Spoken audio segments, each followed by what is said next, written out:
Na stežaj. Sorina radijska klepetalnica. Dan in ura sta prava, čas je, da se odprejo vrata v našo Sorino radijsko klepetalnico. Danes sta naša gosta v njej, Tara Brusi in Grega Žust, ki svojim znanjem, izkušnjami in vizijo nadaljujeta delo v domačem podjetju Žustal, sodobnem družinskem podjetju, ki že od leta 1996 piše uspešno zgodbo doma in po svetu. No, sočasno s to pa pišeta še povsem svojo z dirkaškim adrenalinom prežeto zgodbo inovativnega mladega podjetja Novus. Več o njunem delu, obeh podjetniških zgodbah, pa tudi načrtih za naprej, pa nam bosta povedala kar Tara in Grega sama. Dobro jutro, dober dan, dobrodošla v naši družbi. Kako sta? Dobro jutro. Super. No, to je lepo slišati. Mi smo se dogovorili, da se bomo danes kar tikali med tem, ko bomo predstavili delo obeh podjetij in seveda tudi vajinih družin. Začeli bomo kar s podjetjem Žustal. Sodobno družinsko podjetje se že 30 let ukvarja s CNC obdelavo kovin in varjenjem. Vidva sta druga generacija, ki vodi delo v podjetju. Kako vidva vidita samo podjetje danes? Kaj ga najbolje opiše, predstavi po vajinih besedah? Tako je, midva sva druga generacija. Podjetje Žustal je začel najin oče, Roman Žust. In danes vidva podjetje Žustal kot sodobno, tehnološko, dovršeno proizvodno podjetje, ki združuje napredno strojno opremo z dolgoletnim znanjem, a še vedno temelji tudi na temeljnih vrednotah družinskega podjetništva. To je pristnost, zaupanje in odgovornost. Ključne značilnosti, ki naj opredeljujejo, so pa predanost kakovosti, agilnost v procesih, pa spoštovanje do naših sodelavcev in kupcev. Zdaj, vidva sta, lahko rečemo, stopila po očetovi poti. Kako pa je dozorela tista odločitev, da sedeta na čelo domačega podjetja? Ja, v bistvu je bilo tako, da do 23. leta sem bil skoraj 100%, da ne bom nadaljeval te tradicije. Potem pa, ko zrasteš in dozoriš, res vidiš, da pač ni boljšega kot nadaljevati tradicijo, in sem se 100% vrgel v podjetje in v razvoj podjetja.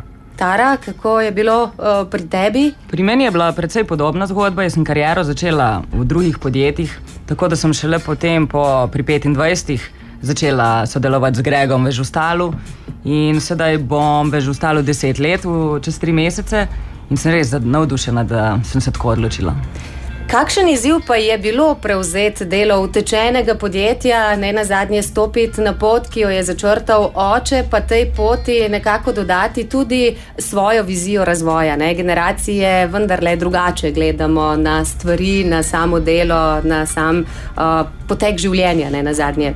Ni bilo težko, ker jaz sem že 20 let delovne dobe, sem začel delati že takoj po srednji šoli, obiskoval sem na Podnu šolo za strojništvo, in v bistvu oče je zelo sprejemajoč in odprt človek, ki nikoli ni zaviral mojega razvoja, tako da sem v bistvu že od začetka jaz se razvijal samo v podjetju, in ko je oče prepustil vse, sem nadaljeval. Ni bilo nobenega problema. Vidva sta brat in sestra, ne? Včasih se z brati razumemo bolje, včasih malo manj dobro. Je ta vajna povezava v poslu prednost ali je včasih dodaten izziv? Jaz mislim, da je prednost. Seveda so tudi izzivi, ampak predvsem je prednost zato, ker se poznava že vse življenje. Res sva tudi vzgojena tako, da se sprejemamo v družini, da sprejemamo, da smo različni. Je pa zraven, kadar so izzivi, lih takrat je najbolj važno, da se sprejemamo. Prav tako pa smo se kdaj obrnili tudi na razne coache, na razna izobraževanja, da razumemo ta drugačnost in da se lahko štekamo v vseh izzivih. Ja, lih tako je tudi, če zelo veliko dela je potrebnega, da se dobro razumeš. Ja, ampak na koncu, ko to delo opraviš, vidiš, da je enostavno. Tako se dobro razumeti. Treba znati skregati si, povedati svoje, potem pa najdite eno skupno rešitev in iti naprej. Ja, tako. Kako pa ste si vidva razdelila samo delo v podjetju? Ko je Tara prišla v podjetje, sva se že takoj odločila, da bo ona za marketing in za prodajo, ker je ženska v strojništvu ni pogostost. In Tara kot prodajnica in za marketing je bila najboljša odločitev. Ker jo sprejmejo druge firme, sprejmejo njo bolj kot bi mene. Tara, kot je rekel že Grega, ne, ženska v strojni kovinski industriji ni ravno tipična izbira. Kaj pa je pretehtalo pri tebi, ne, da se podaš v to bolj moško stroko, vseeno? V bistvu na začetku sploh nisem to tako gledala. Gledala sem, kaj si želim početi, in to je marketing in prodaja. Mislim, da sem se rodila v tem. Tako da pol sem s časoma videla, da najprej sem imela kar precej izzivov za to, ker me pač moški niso sprejemali tako, kot bi drugega moškega. Mislili so, da sem manj strokovna, da nisem toliko sposobna in tako, ampak po parih letih in več izkušenj je pa se pokazalo, da je res dobro biti ženska v takem biznisu in sploh, če obvladaš situacijo, če si zgovoren, strokoven.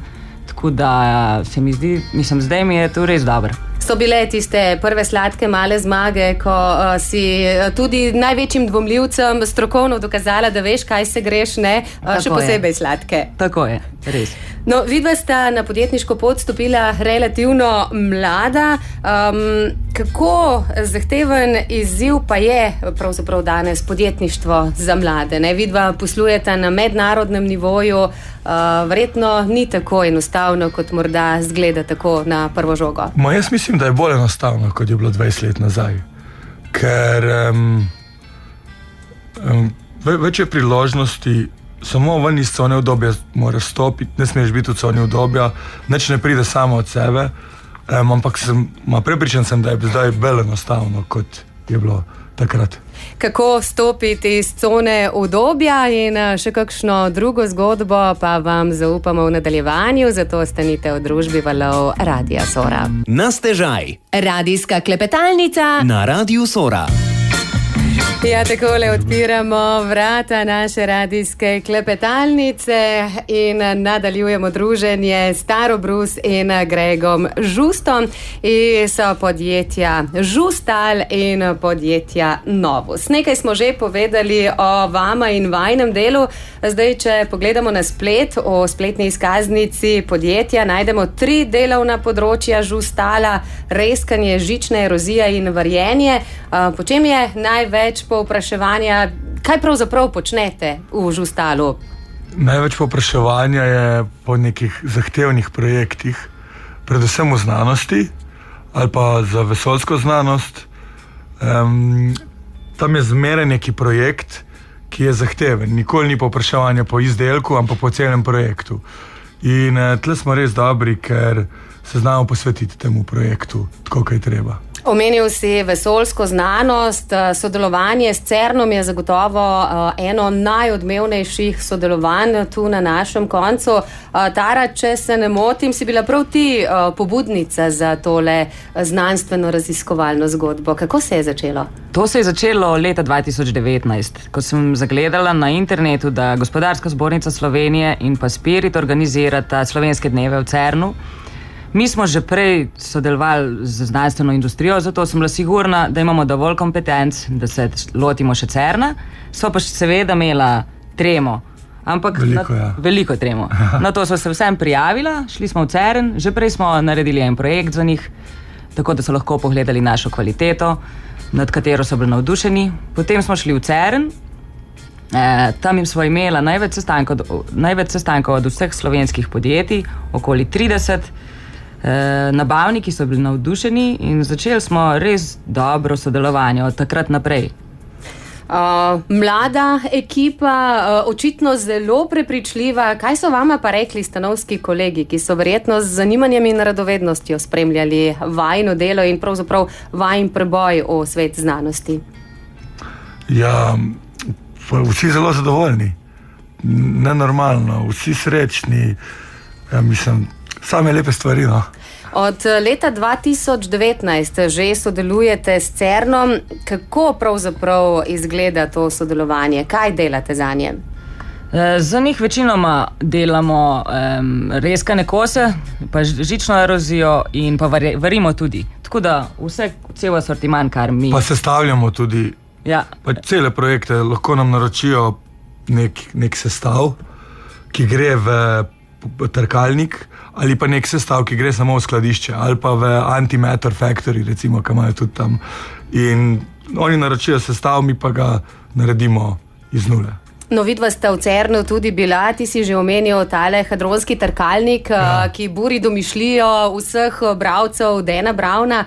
Kako je videti to v praksi? Sta prišla tako zelo blizu?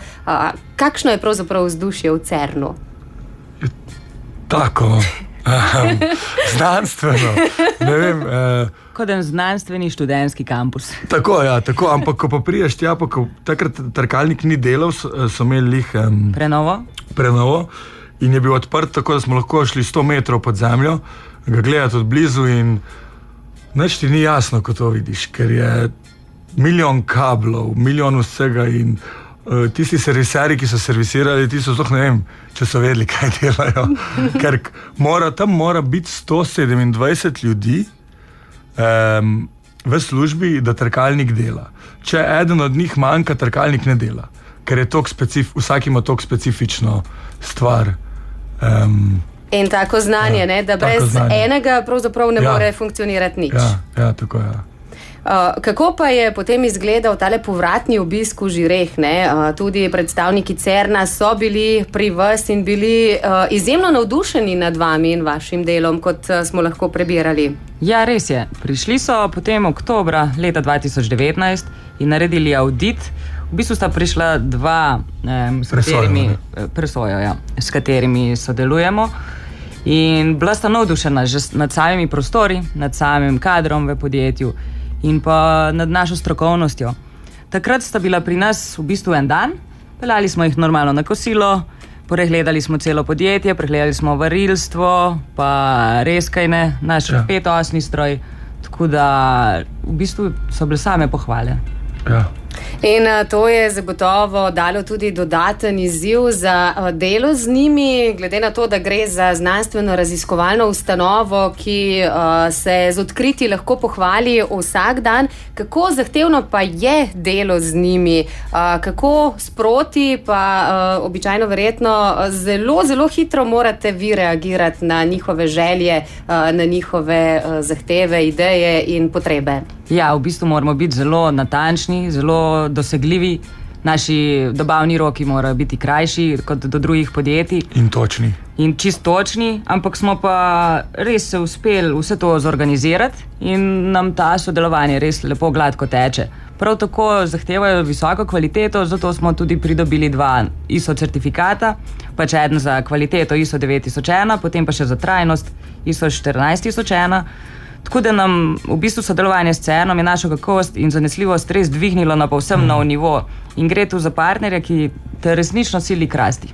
Kako hitro pa začnejo delati možgani takrat, ko pride iz CERN-a ideja za novo izboljšavo, za nov predlog? Verjetno kar zavre med sodelavci, ko se stvari potem lotite. Ja, se mi zdi, da nas je enih 5 v podjetju, ki takoj, ko prije kaj takega, takoj damo glave skupaj in začnemo premišljati o izboljšavah in o vsem tem, kar moramo narediti. Ni pa CERN edino mednarodno podjetje oziroma inštitucija, s katero sodelujete. Kar nekaj znanih podjetij tako doma kot tudi po svetu pozna žirovski žustal. Koliko se jih je v vseh teh letih nabralo? V bistvu sodelujemo z več kot 100 strankami po vsej Evropski uniji. Trenutno se trudimo iti še v ZDA, tako da imamo plane kar visoke. Sodelujemo pa od manjših tehnoloških podjetij pa do multinacionalk in znanstvenih institucij. Naprimer, eden je European XFEL iz Hamburga, iz Nemčije, potem CERN. Sodelujemo tudi za podjetje, kot so Continental iz Nemčije, pa Airworks iz Italije in pa številne druge. Približno polovica našega prometa prihaja iz tujine, predvsem iz Evrope, imamo pa ambicije, kot sem rekla, ja, za še širši doseg. Pa ne le samo doseg po svetu, če se ne motim, načrtujete tudi širitev, česa si na tem področju za svoje delo, za svoje sodelavce še želite narediti v letih, ki prihajajo? Rada bi zgradila nov objekt, da združimo in varjenje in obdelavo kovin vse v enem in razvoj. Ker do sedaj tega še nimamo, ampak imamo malo problema še z iskanjem prave parcele in to je to, ja. To pa tudi v prihodnosti želiva investirati v večji CNC stroj za reskanje zvarjencev. To nam samo še to manjka, Ja. Da bomo res lahko samozadostni pri vseh projektih. Ki jih zahteva znanost, ja. Ja, znanost pa tudi še rada bi kupila 3D tiskalnik za kovine. To je za nas čisto neko novo znanje, ampak vidiva prihodnost v tem. Ja. In tako da investicije je kar veliko. Ja, če človek vidi delo in možnosti za napredek, potem zagotovo ne bo zmanjkalo idej za investicije. Mogoče, če pri Žustalu pogledamo še toliko v prihodnost, da vidimo, kaj je tisto, kar ostaja vaša glavna prednost pred konkurenco. Jaz mislim, da fleksibilnost. Ker nismo še tako veliko podjetje, da bi bili preveč ukalupljeni, smo zelo fleksibilni in take velike, kot je CERN ali pa druge firme, potrebujejo to fleksibilnost. In tista vam pride prav tako pri delu v Žustalu, kot seveda tudi pri delu v podjetju Novus. Več o njem pa po naslednji. Na stežaj. Sorina radijska klepetalnica. Klepetamo danes o delu, podjetništvu, razvoju, znanosti in radovednosti. Tara Brus in Grega Žust sta z nami. Če smo v prvem delu govorili predvsem o domačem družinskem podjetju Žustal, pa seveda zdaj ne moremo mimo čisto vajne zgodbe inovativnega mladega podjetja Novus. Kako vama je ob verjetno ne malo dela v Žustalu uspelo razmisliti še o novi podjetniški zgodbi, ki je prav tako prežeta z inovativnostjo, ampak sta ji dodala še nekaj te svoje strasti, želje po dirkanju, po adrenalinu? Ja, pri nas je bil kot dijak zaposlen Luka Všeničnik, on je razvijal in je za končno nalogo naredil simulator. Jaz pa sem bil dirkač že 15 let, sicer z motorjem, ampak sem vedel, da simulator za motor je zelo težko narediti zaradi fizike, tako da smo se skupaj z Lukom odločili, da začnemo razvijati simulator za avtomobil. In po en let pred korono smo štartali razvoj, zadeva pa je zaživela leta 2023. 2021. Ja, 23 smo začeli s prodajo. Tako. Ja, in do 23 smo v bistvu produkt dopolnjevali, tako da leta 2023 je bil produkt dovolj dobro narejen za trg. In pa smo začeli z marketingom in z vsem. In pri marketingu sta zraven potegnila še tebe, Tara, ali te je že prej zamikal ta dirkaški adrenalin? Že prej me je zamikalo vse skupaj in skupaj smo se vsega lotili, tako da, ampak pred marketingom sta več na tem delala Grega in Luka, potem po vsem tem sem pa jaz vstopila. In sedaj se pa kar trudimo na marketingu in prodaji. S tem je res precej dela, ker je to produkt, ki ga tržimo globalno, tako da ni tako enostavno pride do vseh kupcev globalno. Sploh ne kot Slovenec, ker te ne jemljajo tako resno, kot če bi bil iz Nemčije, recimo. Sva že razmišljala, da bi odprla celo firmo v Nemčiji, ker bi bil drugače te jemljajo, bolj si kredibilen, tako je. Ja, nažalost. Ampak vsem sva rajši rekla, ostanemo v Žireh v Sloveniji in se pač malo bolj potrudiva. Tako, pa morda izkoristite tudi večkrat povedati to, da vendarle sodelujete z številnimi znanstvenimi ustanovami in da imata kljub mladosti in kljub sedežu kar veliko prakse. Res je. Kako pa teče potem delo pravzaprav v dveh podjetjih? Kako podobno oziroma drugačno je delo? Delo je zelo drugačno. Tudi prodaja. Prodaja žustala kot rezkanje, žična erozija, varjenje. To so razni sejmi, razni taki business to business dohodki, ki so precej resni. In veze. In tako, ja. Novus pa je samo veselje. Ja. Hodimo na razne dogodke, ki so čisto motoristično oziroma avtomobilsko naravnani. Tam je ogromno ljudi, ki se pridejo hecati, ki pridejo uživati. Tako da v bistvu prodajaš z veseljem, prodajaš neko srečo. Ja, v bistvu Novus je produkt, ta simulator je produkt, kjer še nisem videl človeka, ko ga bi sprobal, da ne bi nasmejan šel od nas. Ni eden še ni šel nenasmejan. In kako močna ekipa pravzaprav stoji za tem, če rečemo, simulatorjem sreče, ki uresničuje vaš moto, oblikujemo, ustvarjamo in renoviramo? Poleg naju je kar precej velika ekipa. In sicer od inženirja pa ustvarjalcev vsebin, grafičnih oblikovalcev, ki nam vsak na svoj način res pripomore k temu, da je Novus brand zdaj že kar velik in poznan po celem svetu. In v bistvu rabila bo še precej večjo ekipo s časoma, ko bo Novus rastel, ko bomo imeli dovolj prihodkov, da si lahko vse skupaj privoščimo, ker trenutno še vseeno moramo tudi gledati na sredstva, smo le startup. Iz ene, če rečemo temu, šolske naloge je pravzaprav nastalo nekaj veliko večjega, ampak je bilo zato potrebno veliko znanja, raziskovanja, inovativnih rešitev. Kako ste razvijali tale simulator, ga sestavljali, preizkušali, tuhtali, kaj spremeniti, kako spremeniti, da bo res dobil ta pravo podobo, s katero si boste upali stopiti na trg? Ja, mislim, da je bilo vse skupaj enih 5 verzij. Ampak začeli smo pa tako, da sva jaz in Luka se usedla v avto in šla na največji sejem simulatorjev na svetu, ki je bil na Nürburgringu. Tam sva bila 3 dni in vsak dan od 9 zjutraj do 6 zvečer samo testirala simulatorje. Imela sva seboj eno beležko in si pisala, kaj je dobro na tem simulatorju, kaj bi spremenil, kaj ni dobro.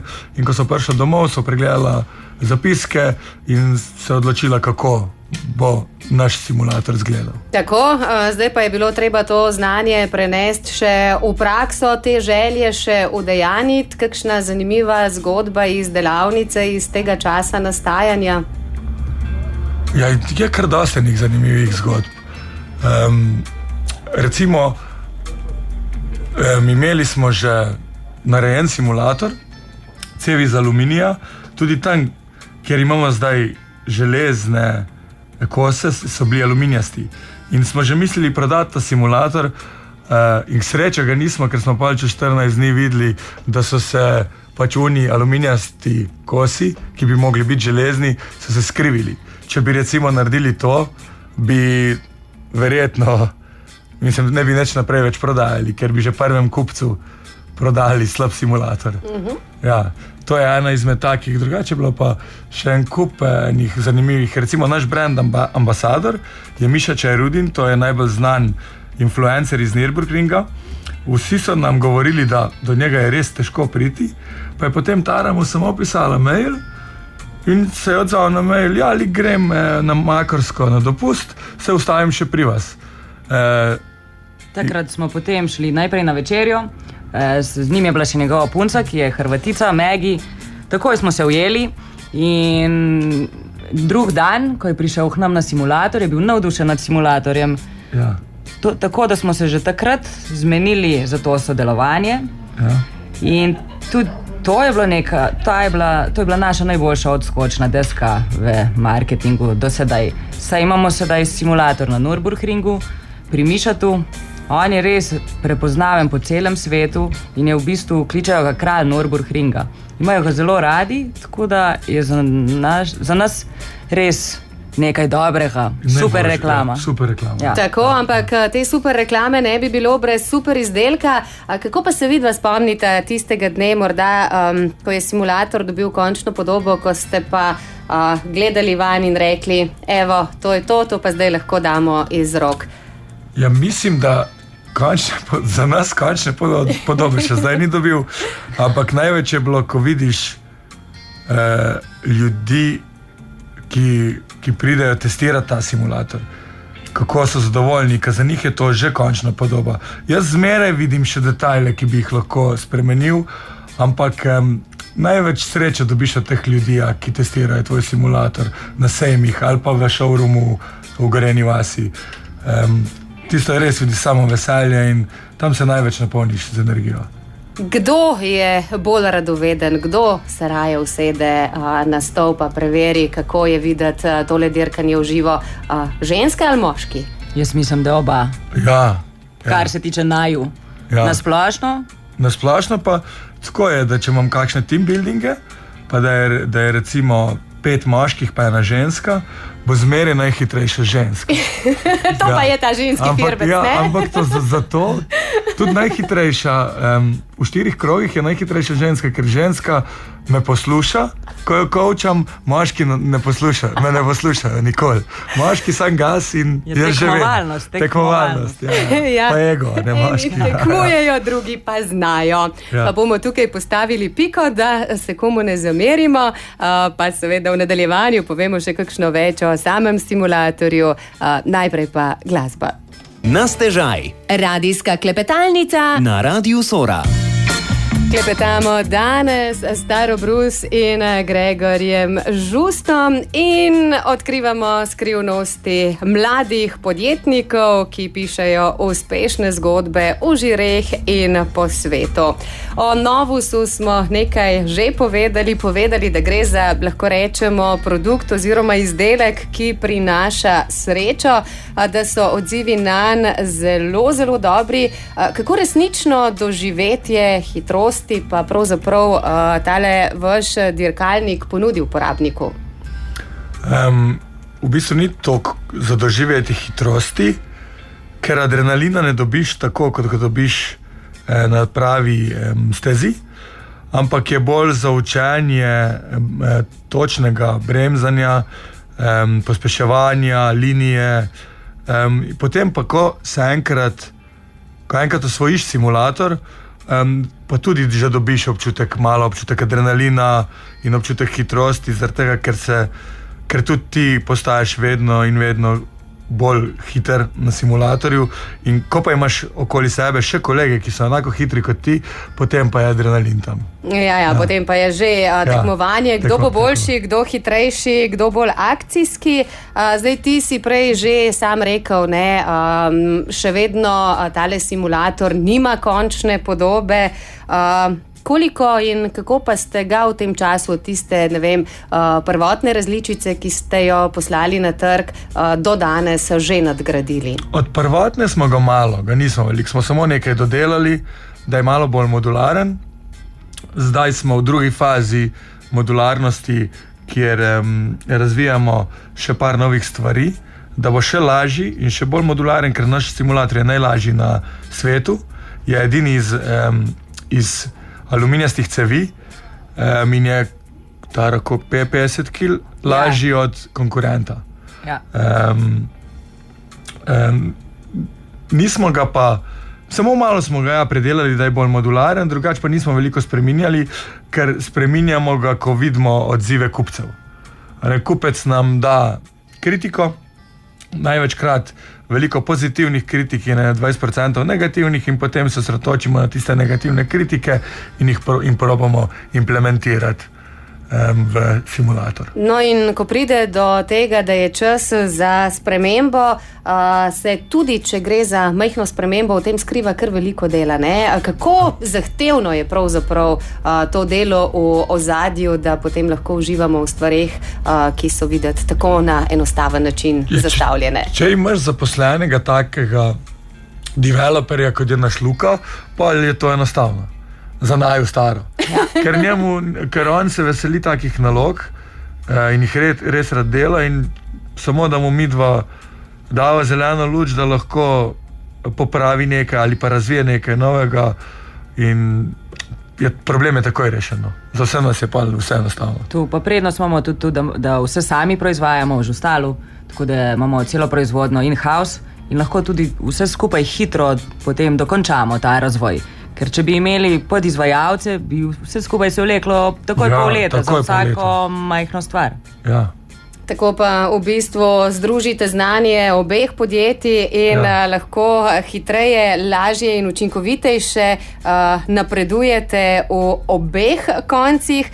Zdaj slišali smo že, imate enega najbolj prepoznavnih influencerjev na tem področju, ki vam pomaga pri promociji, še vedno pa večino dela opravite sami. Kje vse ste z vašim Novusom že gostovali, kje vse ste ga predstavili, kakšni so bili vtisi? Bili smo že v Italiji, v Nemčiji, v ZDA, v bistvu kar Kanada, tako da že kar po sveta lidene. Smo pa vsako leto na UAE. Ja, v Dubaju, tako da pa v Las Vegasu, tako da res. Smo kar precej povsod in vsako leto se udeležimo največjega sejma za sim racing, se pravi za dirkanje simulatorji v Nemčiji, v Dortmundu. Letos bo spet oktobra.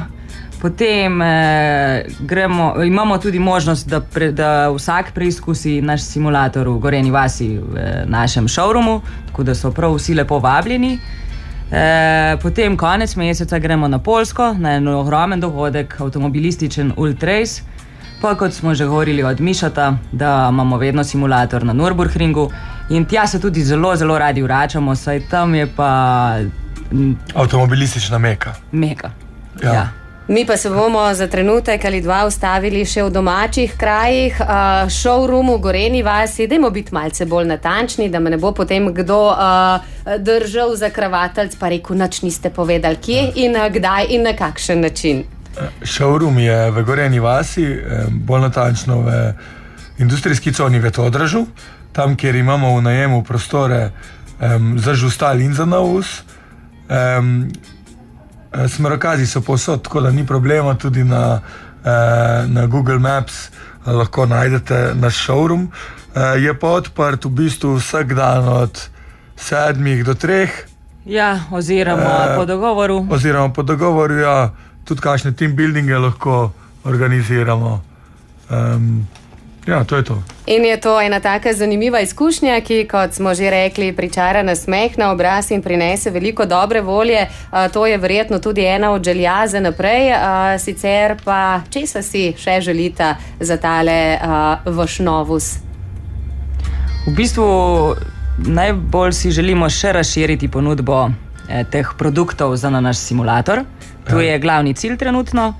Želimo si dobiti še več distributerjev po svetu, da res ratamo globalno podjetje, oziroma da nam oni pomagajo pri prodaji globalno, saj je tako najlažje.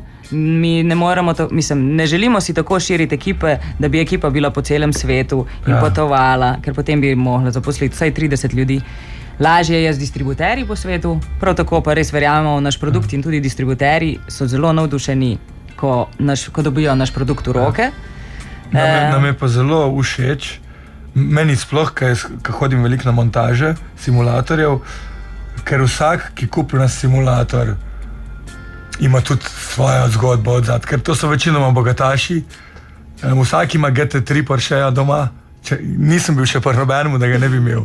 In na Češkem, v Nemčiji, ne vem, v Angliji, povsod. In vsak od teh ni bogataš, kar za brez veze, ampak ima svojo zgodbo in mi imamo tako ponudbo, da ko mu zmontiramo simulator, ga peljemo tudi na večerjo in pa smo na večerji recimo 2 ure in jaz ga sprašujem vse od njegove zgodbe in vsak ima res dobro podjetniško zgodbo tudi za sabo. In tako se pravzaprav tudi rojevajo nove ideje, spletajo mreže prijateljstev in poznanstev širom po svetu. Verjamem, da bo tako tudi v bodoče. Vama v tem delovnem tempu uspe potem najti še dovolj časa zase, za kakšno sprostitev, za kakšen team building, za potovanja, napolniti baterije? Ja, v bistvu nama uspe, ker ima oba kar precej hobijev, od kolesarjenja, dirkanja, smučanja, pa še uživancija z družino, pa potovanje, tako da si kar vzameva čas tudi za to. Seveda veliko tudi delava, kadar delava, to ni 8 ur, ampak jih je 10-12. Ampak jaz sem trenutno zadovoljna s svojim work-life balanceom. Jaz tudi. Naj tako ostane tudi vnaprej, mi pa zaključujemo tale naš današnji klepet, morda z enim nasvetom, predlogom mladim. Zakaj si upati stopiti na podjetniško pot, zakaj si upati narediti korak naprej, tudi takrat, ko se morda zdi zelo tvegano, včasih celo nemogoče? Jaz mislim, da zato, ker se res veliko naučiš in v bistvu imaš ogromno priložnosti za rast. Seveda se ponavadi lotiš tistega, v čemer uživaš, tako da ti delaš nekaj, v čemer uživaš, tako kot jaz, je tu že glavni razlog za srečo v življenju. Tako da največje zmaga je vztrajati, tudi ko je težk, in vedno verjeti v svoje sanje. Grega, bova še kaj dodala? Ne, se strinjam s povedanim. Tako, potem pa Tara Brus in Grega Žust, hvala lepa za tale današnji klepet, za kratek pogled o delu Žustala in Novusa. Naj bo uspešno še naprej, pa verjamem, da prav kmalu spet nasvidenje pred našim mikrofonom. Srečno! Hvala. Hvala. Na stežaj. Sorina radijska klepetalnica.